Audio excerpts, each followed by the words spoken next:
Thank you.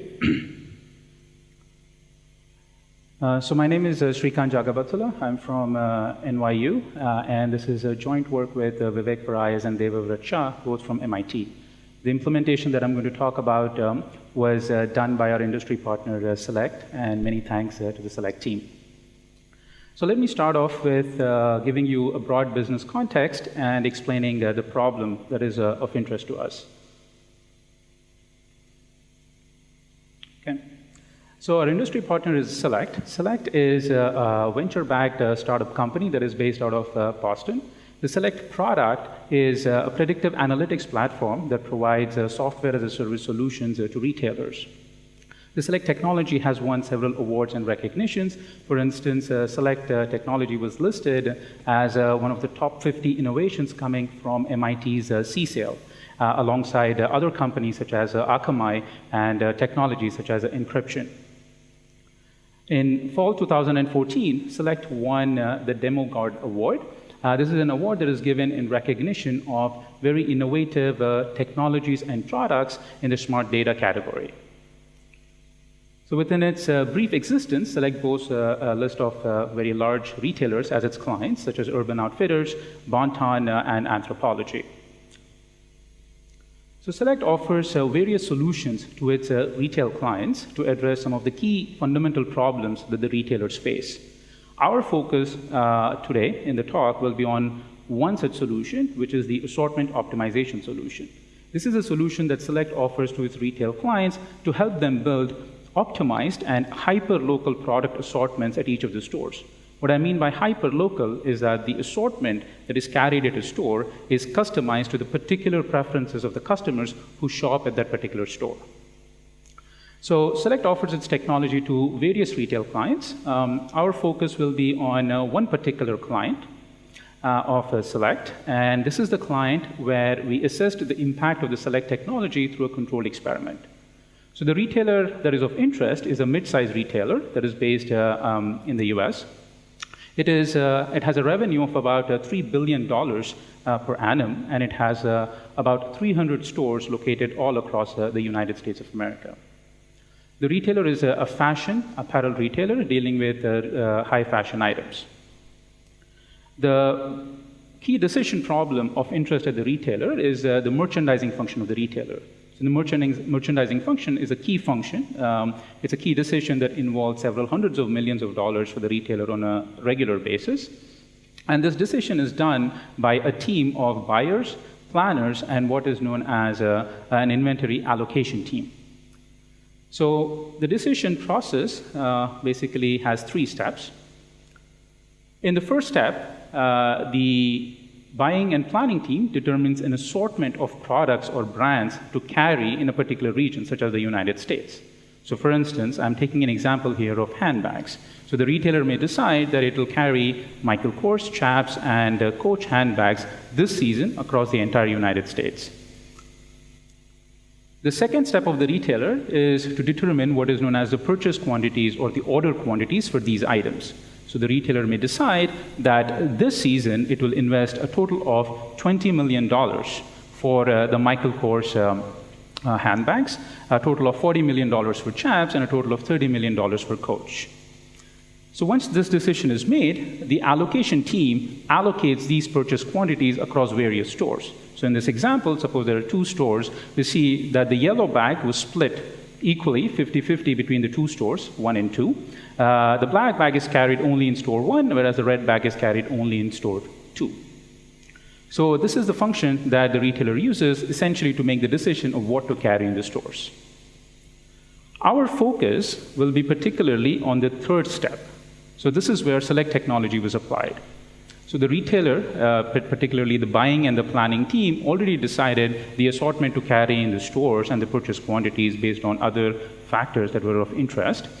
And then the goal is now to do this allocation optimally or in an efficient fashion. In particular, the retailer wanted to implement its strategic initiative, and the strategic initiative was to hyper-localize the product assortments to the individual stores. The retailer wanted to do this with mainly 2 objectives. The first objective of the retailer was to identify revenue growth opportunities. To illustrate this with an example, one of the things that the retailer wanted to do was to grow the Michael Kors brand.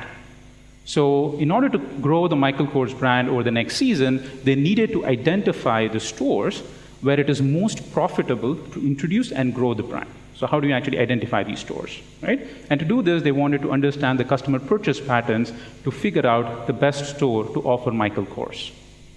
The second objective of the retailer was operational, wherein they wanted to minimize the inventory costs coming from the assortments. So in each store, if you can accurately predict the demand that you're going to observe for the next season, then you can stock the right amount of product, minimizing any waste due to overstocking. So with these two objectives, the retailer approached Celect. Celect product was sold to the retailer and there was an implementation that was done. So let me first quickly give you the impact numbers. So I'll give you the details of the technology and how we obtain the impact numbers in a bit.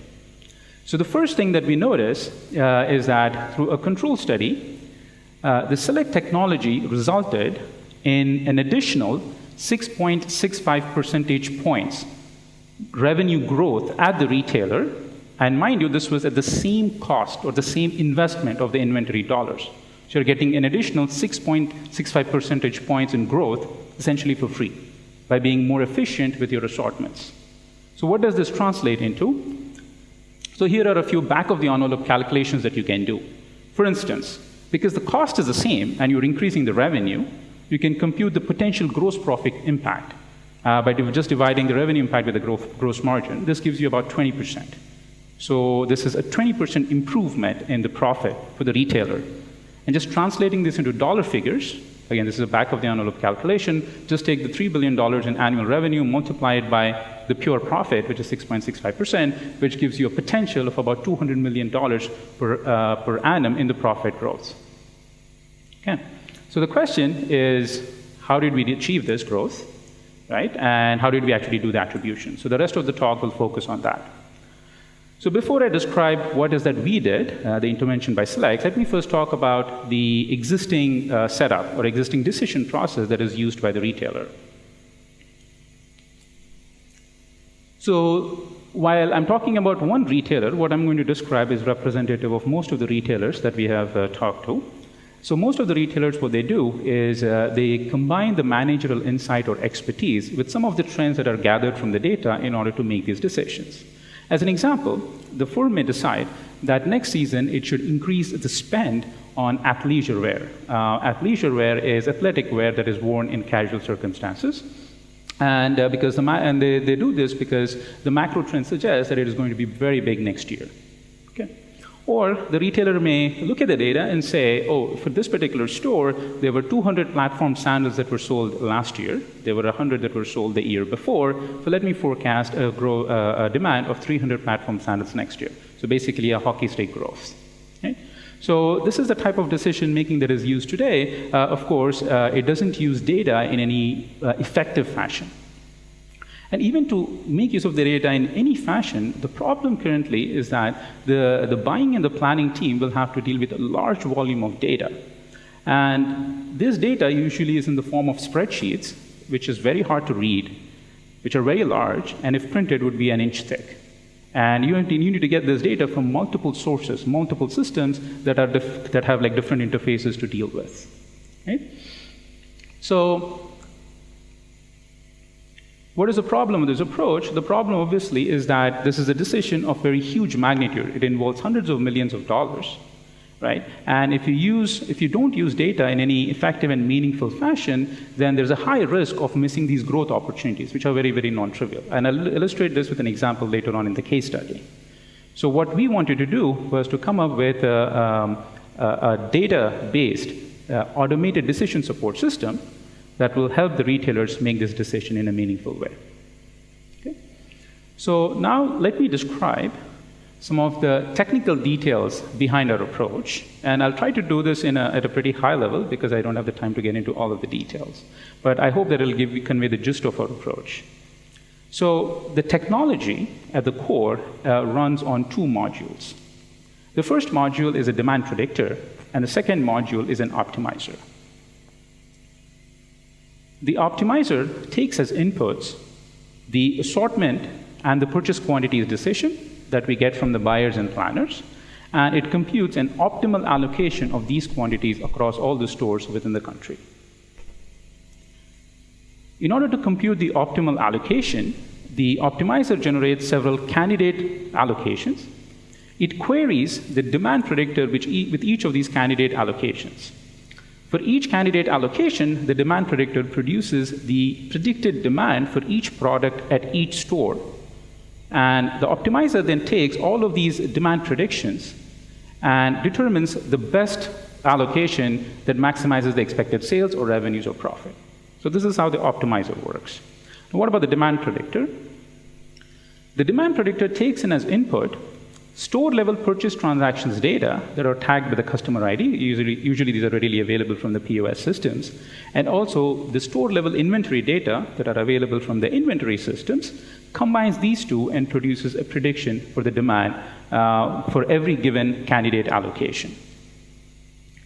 Now, both of these modules are pretty non-trivial to design, and one faces several technical difficulties. But given the state of the literature at this point, the bottleneck, or the more non-trivial module here to design, is basically the demand predictor. And the reason is as follows. We are looking at products which are fashion products. They have very, very short life cycles, and they have a large variety, which essentially implies that you have very few observations per item. So this makes the task of making an accurate demand prediction for each item extremely difficult. Okay. So what I'll do is I'll ignore the details of the optimizer, and I'll just focus on the demand predictor. And here we make several key technological innovations. So let's focus on the demand predictor. So the starting point to make a prediction of what demand you're going to observe for each item is basically the purchase transaction data. So what I'm showing here is a representation of the purchase transaction data in a spreadsheet format. So what this is showing is for each row, it corresponds to a particular customer ID. Each column corresponds to a SKU, an individual SKU. An entry in the cell means that that particular customer made a purchase of that particular SKU. Okay. Now, again, this data is readily available, and given this data, we want to make an individual prediction of what item will be purchased. Of course, the problem with making an individual level prediction is the sparsity of the data. So if you take this spreadsheet and kind of zoom out a little bit, you'll see something like this. What this is showing essentially is a lot of empty cells, a lot of white space, right? There are very, very few entries corresponding to purchases. So it is because of this sparsity, it is very, very challenging to make an accurate, personalized prediction. So how do we deal with this? So let me explain. The first step, the way we deal with this, is by combining the transaction data with the context we can get from the inventory data. More precisely, if you look at the existing methodologies and solutions that the retailers use, they mainly rely on what was purchased. What is the product that the customer purchased? However, we also have information on what the customer did not purchase.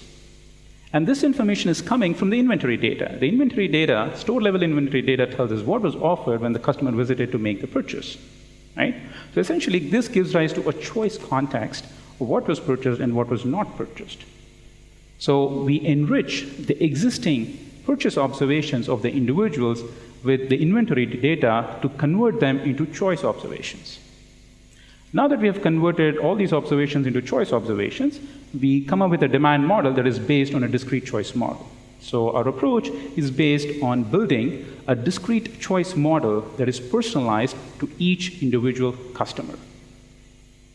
Of course, even with this enrichment, the data that we have per individual is not sufficient to reliably estimate an individual level model. So what we do is we first fit a population level model by pooling together the observations of all the individuals, and then we convert this population level model into an individual level model, essentially by computing the posterior probability. So let me first describe the population level model. So for the population, we use a general rank-based non-parametric demand model, which models the entire population as a distribution over preference lists.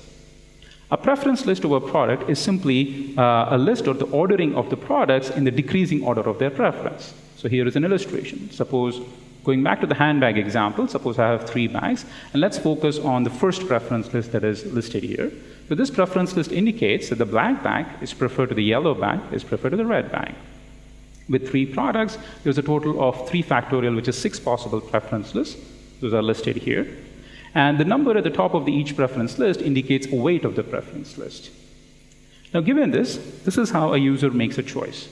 If I randomly sample a customer from the population, and given a choice instance, given an offer set, the customer chooses as follows. She randomly samples one of the preference lists according to the distribution given by these numbers, then chooses the most preferred item from the offered items.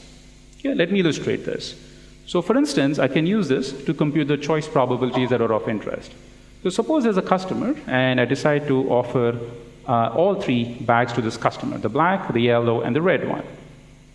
This customer will purchase the black bag only if it is a top-ranked item among the 3 items that are offered.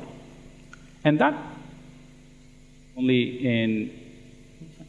happens only in the first 2 preference lists, where black bag is the top-ranked item. And this has a total mass of about 60%. So the probability under this model that the black bag will be purchased when all the items are offered is 60%. I can repeat the same process when I decide not to offer an item. So let's say we drop the red bag from our assortment. What happens then? Then the customer will buy the black bag only if it is more preferred than the yellow bag. And looking at the preference list, I completely ignore the red bag, and I observe that the first, the second, and the 4th preference list prefer the black bag over the yellow bag. So the total probability will be 67%. Probability that the black is purchased over yellow. Now, given this model, what we do is we fit this model to the data. So we look at the data by aggregating all the choice observations. We compute from the data the probability, the choice probabilities, or the empirical choice probabilities, and we use a method of moments technique to estimate the model parameters, which are the weights corresponding to each of these preference lists. There are several computational issues you'll have to deal with because of the large dimensions, and there are some techniques that we talk about in our paper. Okay? But it's important and interesting to actually contrast our method to the utility-based models that are very, very common in marketing.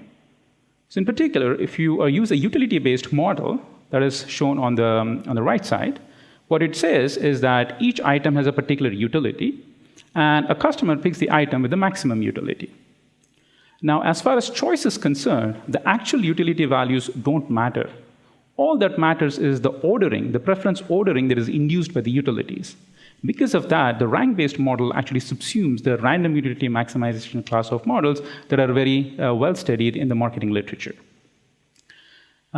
This essentially makes this model nonparametric.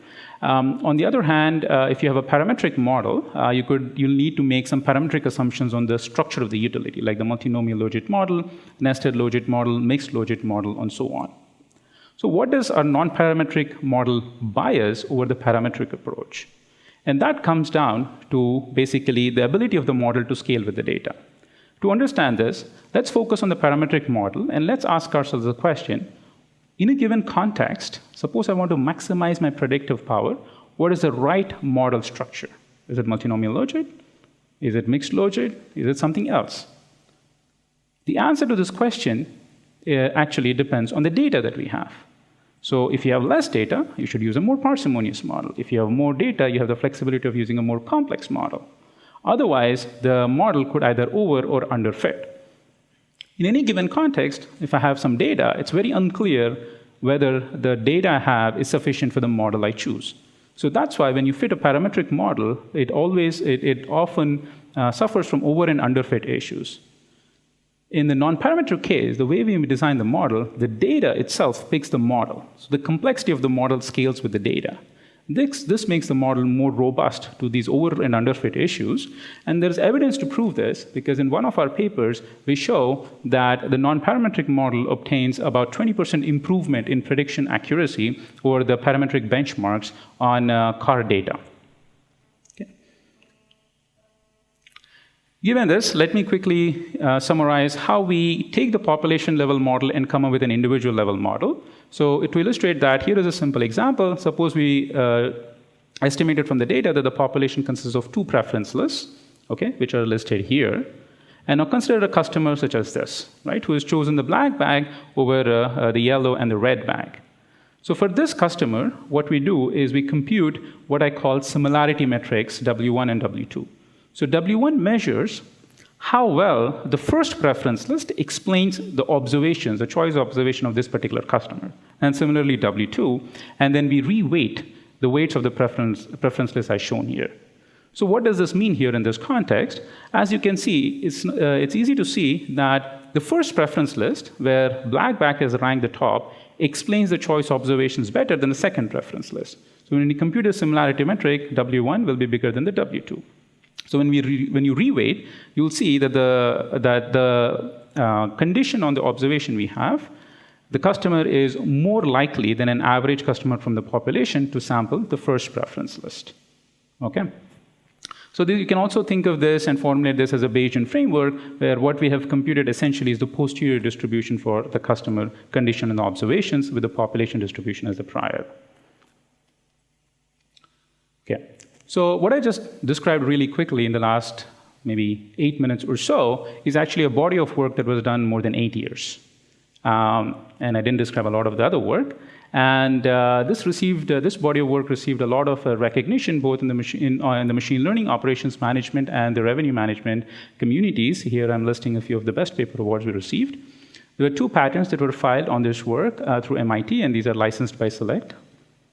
And the work also received a lot of press recognition. Okay. So let me first now talk about what is the implementation we have done and what kind of impact we have seen. So essentially, how did we arrive at those numbers? So I'll be a little bit quick here. So as always is the case, there's a huge big data challenge that we faced when we were trying to implement this. And the reason essentially is that there's a large volume of data, but more importantly, it's high dimensional. You're dealing with millions of customers over several millions of SKUs. And as a comparison, if you look at the Netflix challenge, there is 480,000 customers and 17,000 movies. So existing techniques don't directly apply to our case. So we devise new techniques which are graph-based, and we implement them in a distributed fashion. The second challenge we faced was, of course, the adoption challenge. How do we convince the retailers and the buyers that this is a good tool to use? For that, Celect designed a graphical user interface that was very easy to use. So I'll give you some screenshots in a bit. And essentially what they did was they categorized the recommendations that were generated by the tool into 3 categories. The first category is recommendations that the tool makes that are similar to the recommendations that the merchants make. The second category is recommendations that the tool makes, which are different from what the merchants make, but these are in line with the intuition of the merchants. And the third category is kind of out there recommendations, which are pretty counterintuitive. By building confidence and trust from the first 2 recommendations, we convince the merchant to implement the third recommendation. Again, I'll give you an example of this in a bit. So let me quickly give you a few screenshots to talk about how our tool is actually used by the retailer.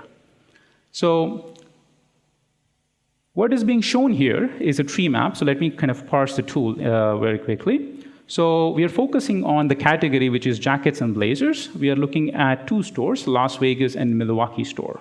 Okay?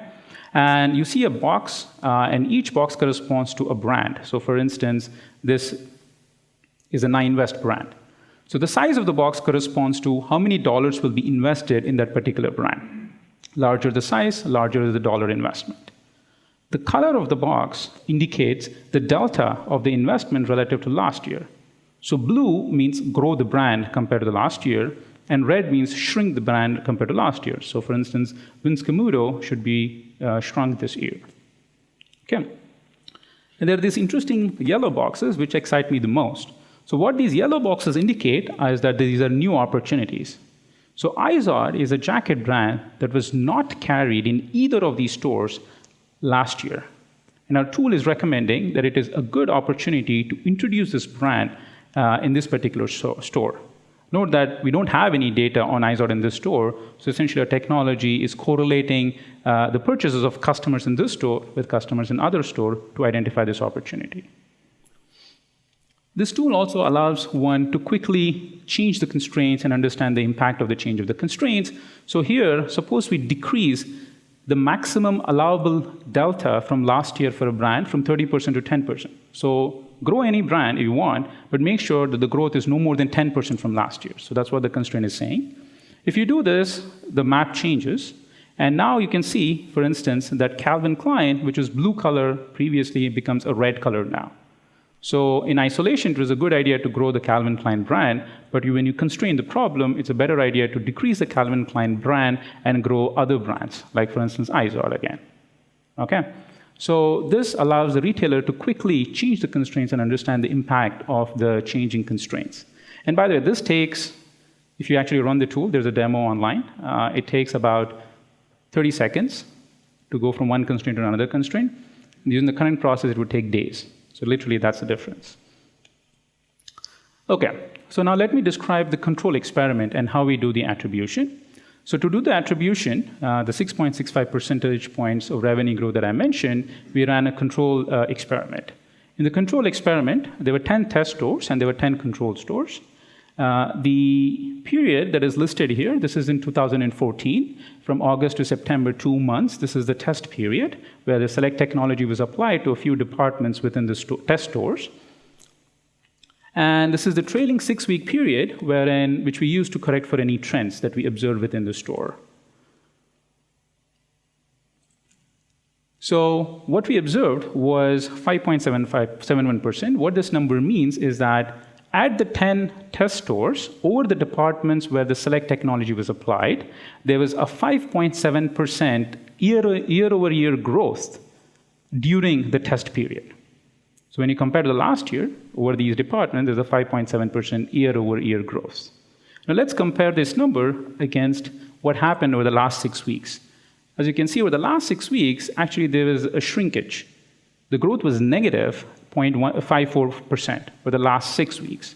So if you just compare before and after at the test stores, because the growth has a trend, you will see that before there was a negative growth, now there's a positive growth, so you have a net of 6.25% growth. Of course, now what happened in the control stores, right? So that's the real question. If you look at the control stores also experienced a negative growth. And if you compare the before and after period, I mean, there's no before and after for control. If you compare the two periods, then you'll see that there's a negative 0.4% growth. Okay? So now we use the standard difference in difference assumption that the control trends, growth trends, and the test trends move in parallel. So whereas the growth should have been a negative 0.4%, we actually observed a positive 6.25%. So the net is 6.65%. Okay. Now, the summary is, if you round it up, roughly we have a 7% improvement in revenues. As mentioned before, about a 20% improvement potential for the gross profit. And then the third is, this is very interesting, we can compute a 3% effect of spillover. So there is an additional 3 percentage points of increase in revenues due to spillover. So how did we compute this? So Celect technology was applied to some of the departments of each of the stores. You have these other departments in the test stores where the Celect technology was not applied. Now let's look at these departments and see what is the impact of the technology, although it was not directly applied to these departments. And we see that the technology resulted in a 3 percentage point revenue growth for these other departments. Okay? So what this means is that because of Celect, then the store is better assorted, customers are happy, and they're buying these other products as well in the other departments. So the 7% in some sense is a conservative estimate that is caused due to the technology. And another interesting tidbit is that we were able to predict how much growth we would see. So we predicted 6.45%. So why is our technology better, right, than the existing one? So there's one key insight here I would like to convey, and that is because our approach is better at identifying these non-trivial or counterintuitive growth opportunities. So let me give you an example, real world but anonymized appropriately. So the retailer, as I said before, wanted to grow the Michael Kors brand and wanted to identify stores to grow this brand. Celect recommended that the retailer should grow the brand in Lancaster, Pennsylvania store. The Lancaster, Pennsylvania store is close to the Amish country, and Michael Kors is considered an urban brand. So the retailer was pretty surprised that you would want to introduce Michael Kors, which is an urban brand, into a store which is next to the Amish country. But we convinced them to do this, and upon implementation, it turned out that the Michael Kors brand did really, really well, beyond expectations at this particular store. And why is this happening? And the key reason this is happening is because we are building a personalized model or an individual level model. So what we are looking at is there are some customers at Pennsylvania store. It is true that it's still next to the Amish country, but there are some customers who are urban, and we are able to identify this only because we are able to build an individual level model. The other key insight is that this technology allowed them to understand halo effects or the relationships between products. So there was one high-end dress, and the growth or the lift in the high-end dress was combined with the lift in some other moderate-end dresses. And this kind of resulted in a halo effect. So transferability or transportability of our technology is pretty straightforward. Whatever is done uses very little context from the retailer. It immediately applies to these other contexts. So let me quickly conclude. The key point I want to convey is that assortment optimization has been looked at in operations literature. There has been very little focus on the predictive power of the demand models. And what we have shown and observed is that the predictive power often becomes the bottleneck given the current state of the literature and the technology that is in place. Now, this means that it becomes a ripe ground for people people from marketing, statisticians, and machine learning community to come here and make a big change. Plus, there's a huge willingness among retailers to adopt these solutions, so you can make an immediate impact. Thank you. Very clear and lucid presentation, which I've enjoyed very much. As your explanation was, or your story was developing, I sort of developed two questions that are in essence, they're aimed at the same objective. And I do have to admit that towards the end, you actually answered, or at least partially, one of them. So I'll go ahead and formulate this. So my question is as follows. If you look at your approach from a retailer perspective, okay? Since retailers are in relationship businesses, they want their customers to come back. So the components of that would be to get new customers and existing customers and upsell and cross-sell, those sorts of things. It strikes me that your approach would work very well to get your existing customers to come back and buy more. And that's because of the way that the problem is formulated. But I was really struck that when you define a hyperlocal, that you define hyperlocal to be hyperlocal customers, okay, not the hyperlocal market. And so the question is, what about the people who are not shopping at the store? And can you sort of make the reasonable, or can you make the assumption that they will behave like the others? Or to put it differently, is it possible that your approach actually works very well on the retention side, but really excludes the acquisition side? So, and then the corollary of that, so this is growth of customers. The corollary, which you partially answered, is the growth in brands. And what struck me is that you work, or your approach works on step 3. You remember your 3 steps. But how about step 1, okay, which is the selection of the brands to begin with? And you did offer, you gave your IZOD example, and that's a very good one, which in essence argues that you could borrow information from this store to make a brand introduction recommendation to that store. So I'm totally fine with that. But how about brands that are just simply not in the evoked set of the retailer altogether at the macro level, okay? So where the two questions then combine is, and I apologize somewhat for putting it too strongly, but is it possible that this sort of thinking and implementing stifles innovation? Okay. Pardon for the strong wording. Okay, thanks for the questions. So let me first answer the second question, which is a little more straightforward. So one of the things we have done is the solution itself is being positioned by Celect as something that can impact all 3 steps. So let's just focus on, let's say, the first step, right? So what kind of brands should be introduced? So to do that, we would abstract a little bit, okay? And then we'll say that, okay, instead of looking at the brands that were pre-selected by the buyers or merchandisers for this region, What we will do is, let's say we will look at all the brands that we can potentially introduce into our stores, into the retailer in the US, let's say. Okay, and then we pose the question of which of these brands to actually carry in our stores. And we can formulate that as, let's say, either maximizing sales or revenues. So we can put it in this framework. But of course, the issue is, what kind of data you have to make such a decision, right? So for that, that's where basically what we need to do is the model, the way it behaves right now is you need to have some information, or you need to impose some structure. So for instance, if there's a brand which is completely different from the existing brands, and I'm not willing to impose any structure, and using the data of only the retailer, I cannot say anything, right? But all hope is not lost, because what we can do is our approach is very flexible. So essentially what you need to do is you need data that is of the form of comparisons. So one thing I didn't talk about is our method can also use browsing data and data collected from the stores. So if you can collect this kind of data about this brand, how it relates to the other brands, then you can put that into the framework and run the optimization to see what kind of impact that you would see, right? So it all boils down to the data and how we formulate the problem. So fortunately, it's very flexible. So that's the answer to the second question. Regarding the first question, yes, that's actually a very good observation, that what we are focusing on right now is the customers for which we have data, because we are trying to make a personalized demand prediction. And it is true that we are essentially assuming that the rest of the customers in the particular locality behave similar to these customers, right?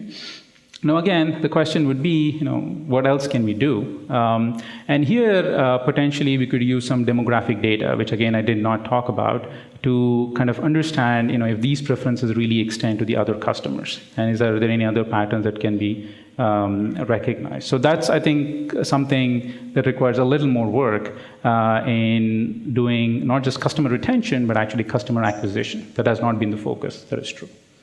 So we've kind of offloaded that to the first two steps. You're right. Yes. First of all, thanks for a great presentation. I thought the paper was also very well written and well organized. I want to ask a point of clarification and then maybe follow up, relating more to the implementation and how this was designed to supplement, not replace, the manager's decisions. When you define the choice set, the substitution effect that you mentioned, I think is very important. That's where a lot of the intuitions of managers operate, I suspect, and when they decide, the merchandisers decide what to buy, what groups of products. Were those groups derived from the analysis, or was that sort of pre-imposed? In other words, handbags examples, were the items not chosen, only handbags not chosen, or other fashion items not chosen? Or, yeah. I see, excellent. So one thing I did not get a chance to talk about really is the interface. So that essentially gives the answer. So the interface, what I show is just the brand.